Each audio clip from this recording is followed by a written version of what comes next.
Graça e paz, queridos. Irmão Jorge Cardoso aqui no canal Vivendo em Graça.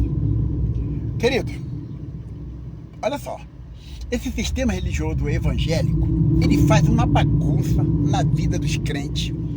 Rapaz, quando você para conversar com um crente evangélico, um crente religioso, eu ultimamente eu não tenho nem condição de ficar conversando muito, porque você escuta tanta coisa.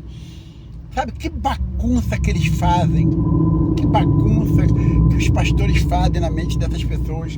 Não consegue fazer com que elas reinem em vida. É por isso que o próprio Jesus falou, né? Que eles fazem um prosélito. Porque eu já estava aqui na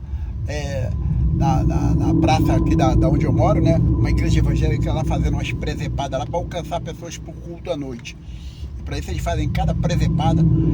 Aí Jesus falou, né, que eles fazem tanta coisa para poder trazer essas pessoas para eles, e quando consegue trazer, faz dessas pessoas 2 vezes mais filhas do inferno. Estraga a vida dessas pessoas. O sistema religioso estraga a vida de pessoas, querido. Quando não é numa coisa, é em outra. E agora eu vou falar de entendimento, de conhecimento. Estraga no entendimento. Sabe? Não consegue fazer as pessoas avançarem no entendimento bíblico, no entendimento de Deus, em conhecer melhor o seu Deus.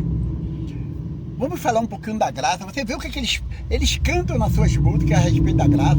Fala quantas canções, né, que eles cantam lá nos púlpitos, lá. Graça, maravilhosa graça, graça incondicional, graça, suprema graça, e abundante graça, graça. Pregam sobre a graça, usam Efésios capítulo 2. Quantas vezes, né? Quantas músicas, quantas pregações a respeito da graça, falando sobre essa graça. Mas para viver a graça, eles não querem viver. Precisam pagar, porque se não pagarem não recebem. Precisam sacrificar, porque se não sacrificar não recebe. Precisam estar debaixo de obediência de homem, precisa ir para a escola dominical, precisa, porque se não fizer isso, não recebe. Isso é uma graça que tem que ser paga. Você tem que fazer alguma coisa para você receber. Ou você paga financeiramente, ou paga com o seu corpo, paga com o seu dia, né? Quantas pessoas aí perdem o domingo, podendo estar com a família, e sai de manhã, só volta de noite, só volta de tarde. Sabe, vai para retiros espirituais, fica 4, 5 dias lá, para poder receber de Deus. Porque se não fizer alguma coisa, não recebe. Existem uns que se atrevem a falar, né? Assim como o pastor da graça de Deus, né? O pastor aí que fala que a igreja dele chama, né, a graça de Deus lá, enfim. O R.R. Soares, né? Ele chegou ao absurdo de falar que se você não dá dízimo, você não vai ser salvo. Você vai para o inferno, você não vai para o céu, enfim, esse inferno que eles inventaram. Olha, eles caem nesse absurdo, cara, de falar que você tem que pagar, porque se você não pagar, a cruz não vale mais nada. Você tem que pagar, porque a cruz não valeu para nada para eles. Sabe, o sacrifício da cruz não tem valor para eles. Você tem que pagar. Que graça é essa que eles tanto pregam, que eles tanto falam? Mas tem que pagar, querido. Você tem que dizimar, você tem que ofertar. Olha, se você tem que pagar, não é graça, querido. Você tem que receber. Se eu pago, eu quero. Entendeu? Se você tem que pagar, não é graça, querido. Se você tem que pagar um sacrifício, você tem que pagar, tem que dar oferta, se você tem.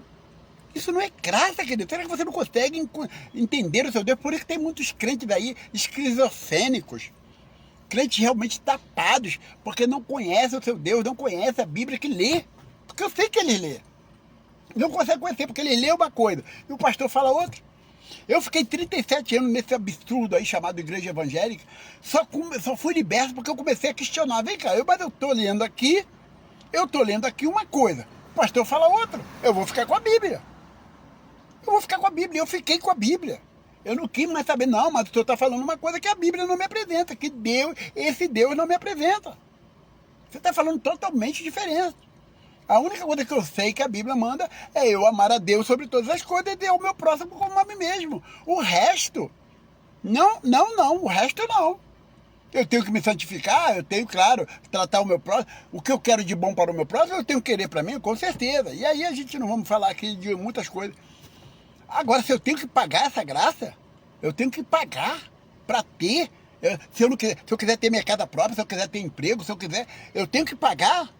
Não, isso não é graça. Não é graça. Essa Bíblia não é a Bíblia que eu estou lendo. Esse Deus não é o Deus que eu estou conhecendo. Então, quero que você acorda, meu irmão. Acorda, porque você está pagando, você está tirando do suor da sua família, você está do seu suor, do seu rosto, você está tirando do seu tempo, você está pagando, e você nunca vai se satisfazer. Eu só consegui me satisfazer com o meu Deus, satisfazer quando a gente fala. Hoje eu me sinto reinando em vida porque eu parei de pagar.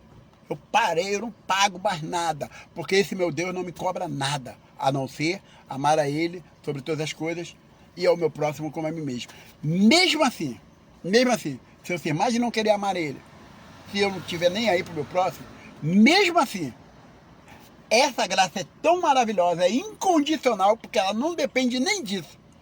Mesmo assim, essa graça me alcança. Mesmo assim, a graça me alcança. Mesmo assim, a cruz me alcançou. Tá bom? Mas eu, como bom cristão, como amante do meu Deus, claro que eu procuro amar a Ele e amar o meu próximo. E você, acorda, meu querido. Que Deus nos abençoe.